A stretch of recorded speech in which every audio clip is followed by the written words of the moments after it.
Hello, hello. Nice to have you with us once again. A very serious issue at the moment.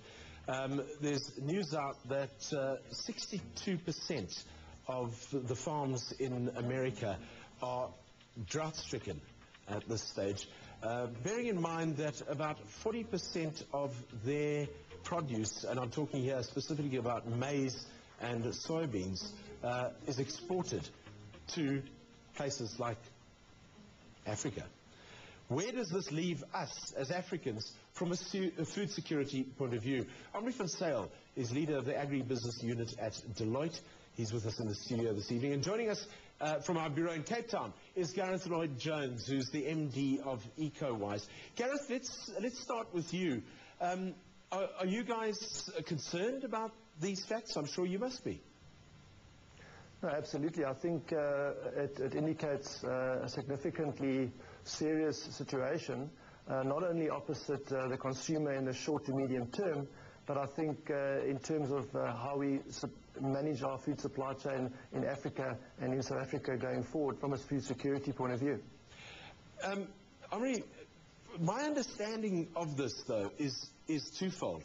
There's the supply issue, but even more important is the distribution issue, because even if we didn't have the droughts in America and Russia,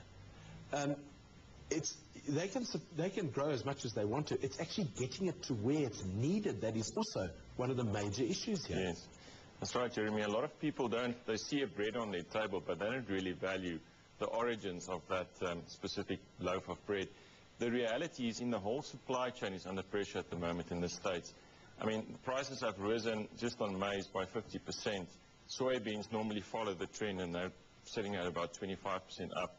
So for example, if you have to feed animals, the primary source of food for animals in the States is fodder, coming from maize or corn, as they call it.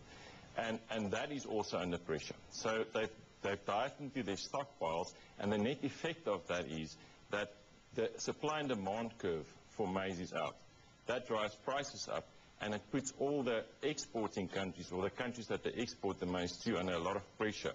You're looking at countries like Guatemala and Belize and Peru that are really going to struggle as a consequence of that situation. Are we addressing that, Gareth, from a South African point of view? I mean, when we talk about food security as South Africa, if you look at the DuPont's rating on that particular issue, it indicates that we are actually not as secure as we would like to be.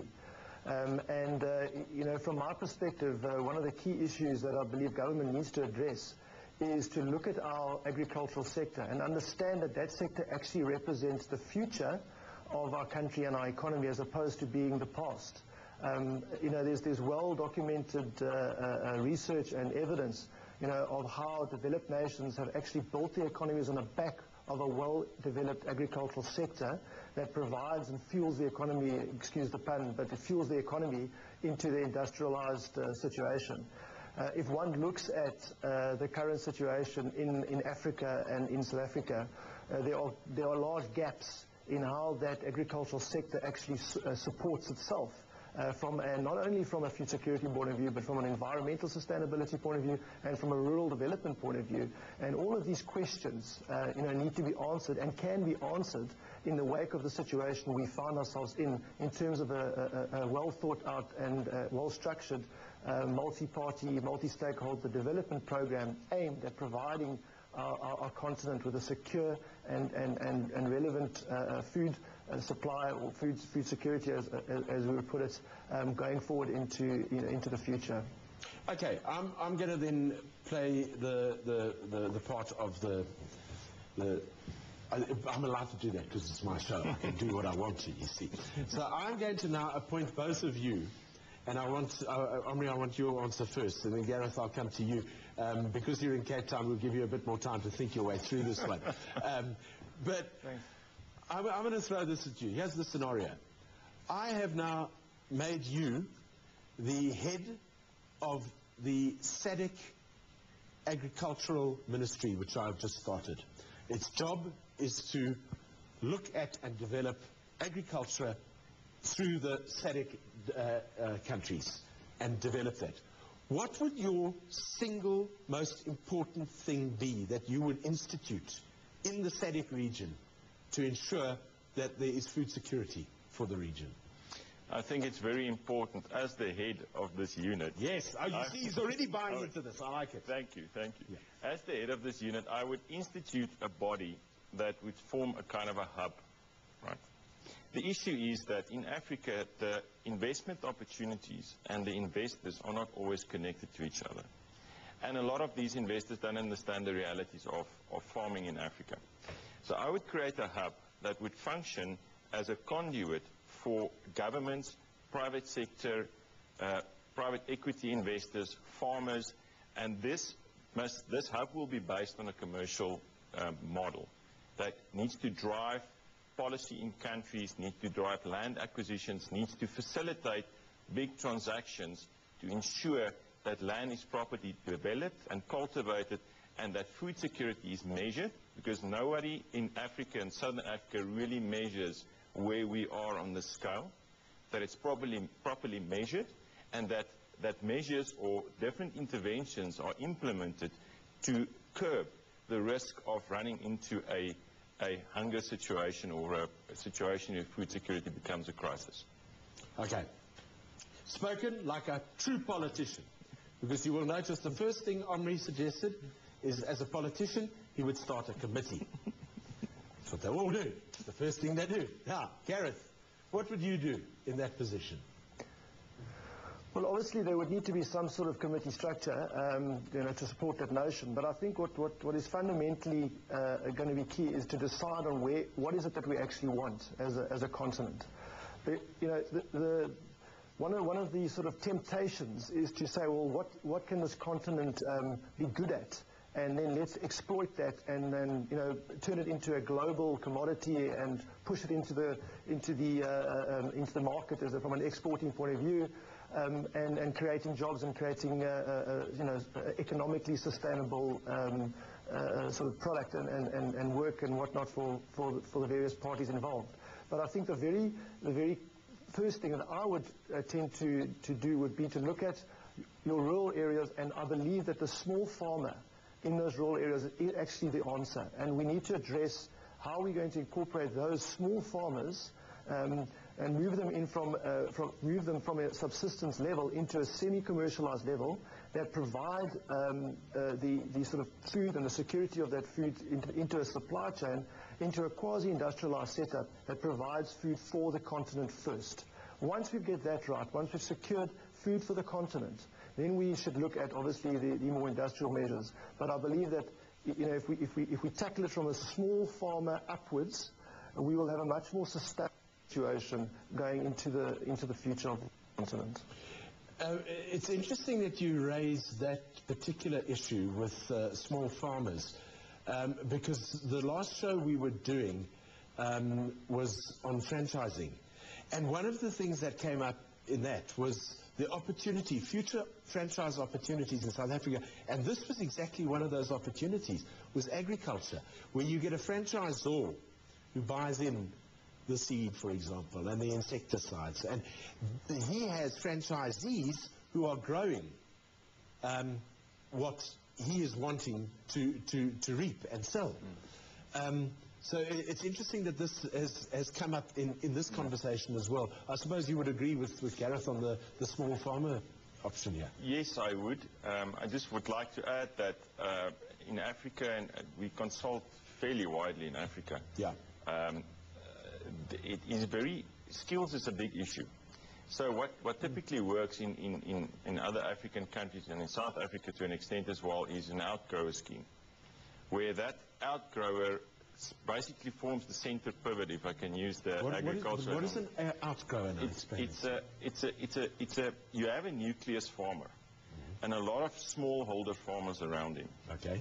And he basically, these smallholder farmers feeds this nucleus farmer, so to speak, with their products. So he buys their maize from them, and he then sells all his maize to the off-taker. Okay. And in that process, you can impart skills and knowledge, because they would typically look at what he's doing, when he's planting, what kind of seeds he's using, etc. And if you can get that mix right, it's a very successful formula, and it could be very successful. With regards to the franchising, I really think it's a good idea, especially if you look at land reform and what's happening in this country with the recapitalization programs and the challenges there. One of the big challenges is typically if you want produce, you need to have security of supply, because you have guys down the line waiting for the produce. So in order to manage that, the small farmers, I think, is a challenge. But probably one of the biggest challenges is to basically get their skills to a level where, you know, they can be really productive. Gareth, just very quickly here, because we're going to go into a break in just a moment. But in your opinion, do you still see, and I'm talking from an investment point of view here, is there still some margin to be made in maize futures and soybean futures, even at these higher levels? No, look, I think the maize guys will be quite excited about the situation, and then obviously will be upside for those particular individuals or people who want to get into it, because I don't foresee that the rising prices is going to end soon.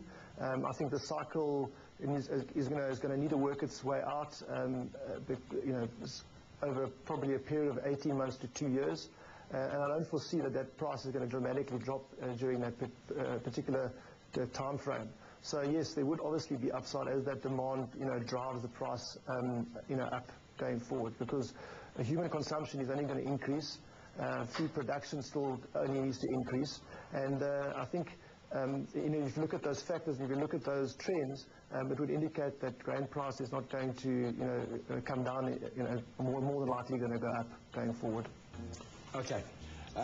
We'll come back to this, because there are a whole lot of other things that I want to look at from a food security point of view in southern and well, in Africa as a continent, but concentrating on southern Africa as well.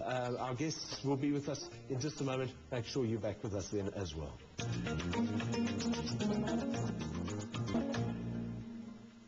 Welcome back. Nice to have you with us. Still with me in the studio, Omri Van Zyl, who's leader of the agribusiness unit at Deloitte, and joining us from our bureau in Cape Town, Gareth Lloyd-Jones, the MD of EcoWise. We're talking about food security.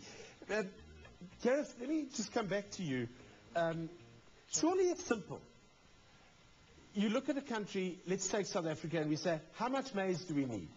And you go to the farmers and you say, we need to plant that much maize because that's what we need.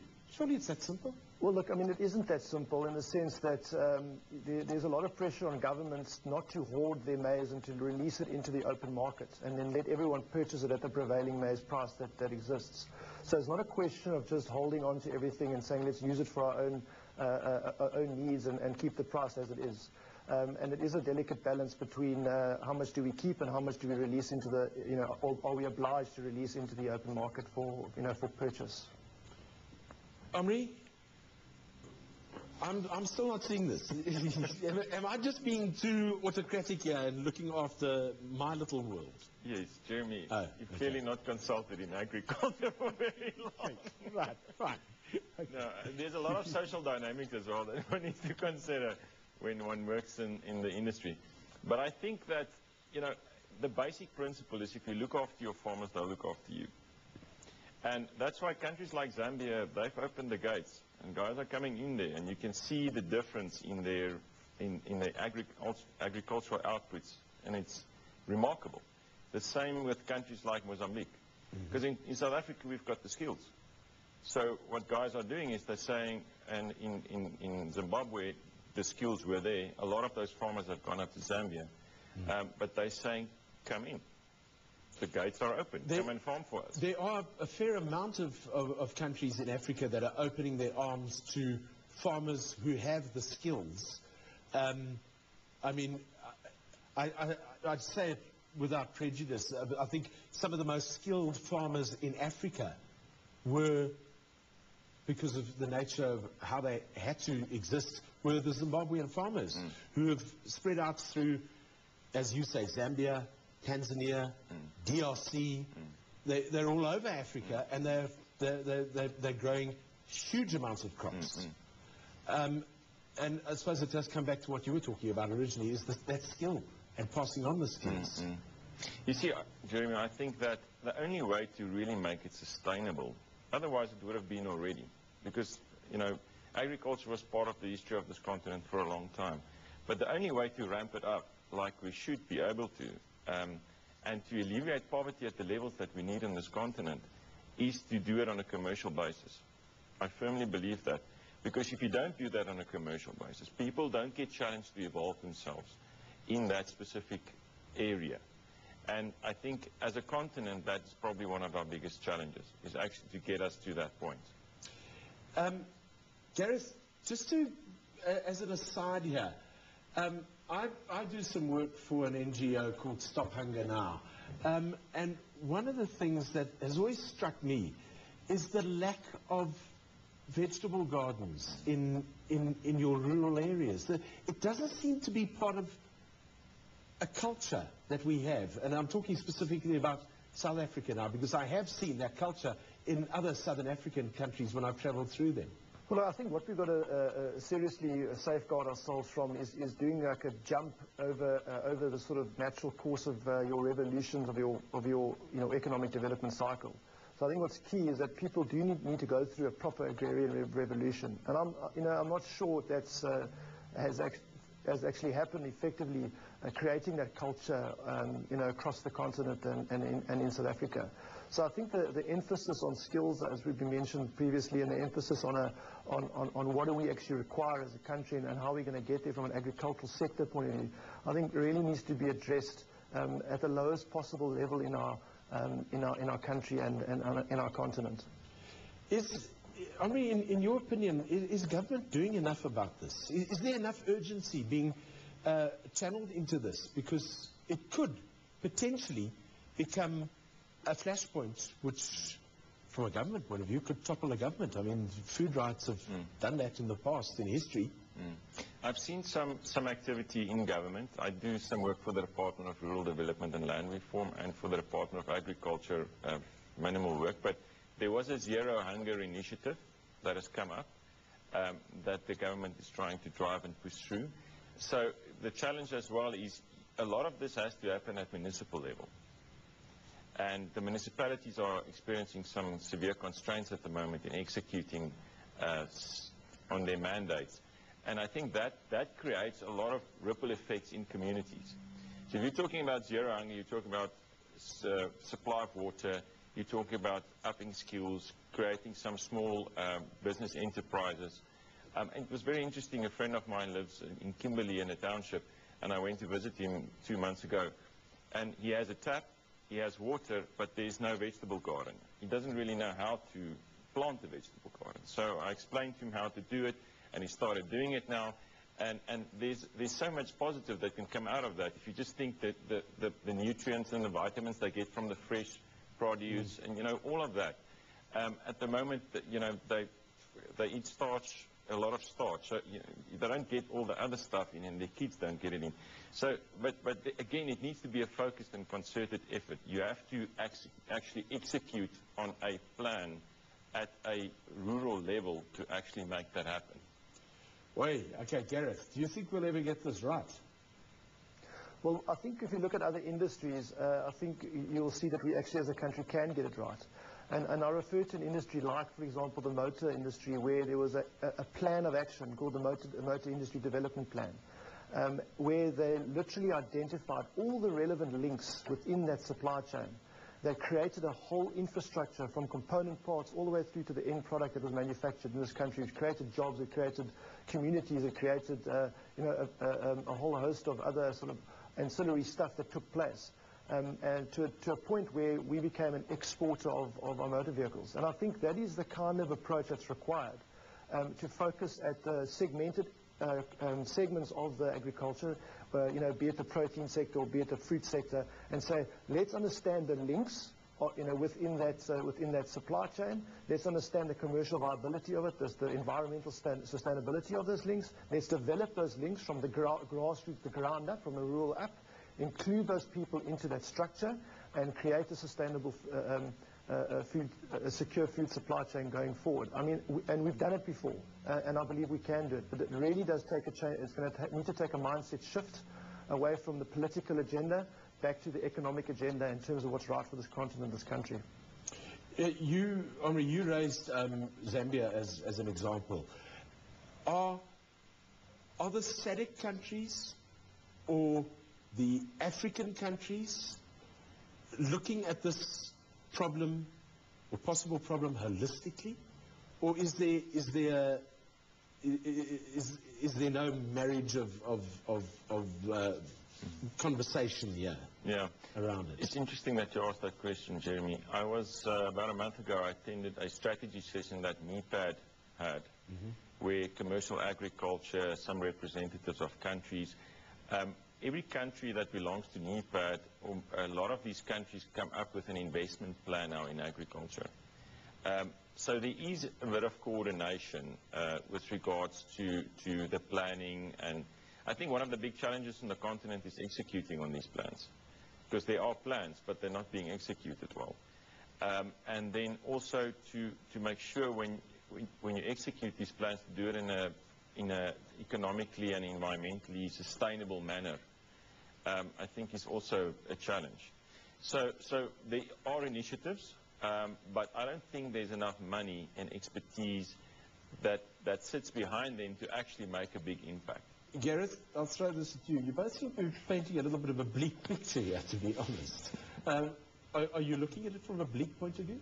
I think, I honestly believe that the risk is imminent in terms of how, in terms of what could happen. And I believe it's real. And it is relatively bleak, especially opposite the consumer for now. And it's bleak opposite the fact that we haven't really started to do anything significant about the situation.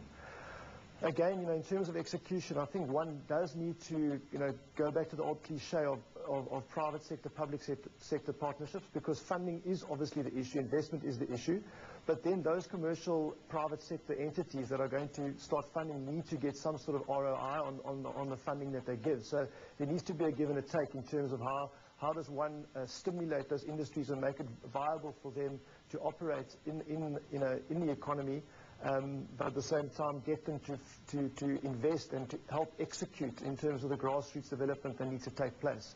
So that's going to be one of the key success factors here, and to get the private sector public sector partnership on the table and get it working. Otherwise, I believe that there are going to be significant issues going forward. Gareth, thank you very much for your time. That's where we will leave it with you. I just want to cross for a last question to Omri. We're given Reserve Bank stats of inflation between sort of 3 and 6%, and they say they'll be able to maintain it there. But what I'm hearing here with maize prices and soybean prices and all the rest of it, when we look at the bottom end of the scale, the people, the poorest people, food inflation, in my mind, this is just saying to me, food inflation is going to be way up, and those people are going to be struggling. If your maize price is 50% up, your bread price is going to have to increase. And as you say, that's the staple of most of the continent. Where are food inflation prices going now? That's, Jeremy, that is one of the risks. There were 2008. There were riots about food because rural people cannot afford a 50% price increase on their basic staples. Yeah. So that's a real risk. I think in South Africa we've buffered the risk to an extent, because we are to a large extent self-sufficient. But other countries like Nigeria, for example, is a net importer of a lot of these things. Cassava, they produce themselves there. Kenya, East Africa, so these countries would be vulnerable. It also depends, these things work in swings and roundabouts. Next year might be a very good crop year for America, so that could kind of buffer it. But just to get back to your bleak picture statement, what I'm seeing consulting for a lot of international companies that want to come and invest in Africa. Africa currently is the flavor of the month. The world has seen, we have 65% of the world's arable land in Africa, and we have water. But the thing is, we need the skills, we need the investment, and we're the flavor of the month. Yeah. We need to start growing stuff that gives people flavor as well. Yeah. And if we don't get that right, and Asia is moving into this continent at a lightning pace, because they realize to feed Asia going forward, they need a vegetable patch. Yeah. And we're the vegetable patch. We are, and they move slow, they execute to a plan. Yeah. So if we don't wake up to the realities of, when I did my first interview, the guy said to me, everything in Africa is edible. If you don't eat it, it will eat you. And if we don't realize that this is a competitive global environment that we work in, and that we function in, and that we need to up our game, we'll lose it. We'll wake up when the last shopping trolley's been pushed off to China. Yes. That's where we're going to have to leave it. Omri, thank you very much for your time. Gareth, thank you for yours, and thank you for your time. We'll catch you next time around. Nice having you with us. Bye-bye.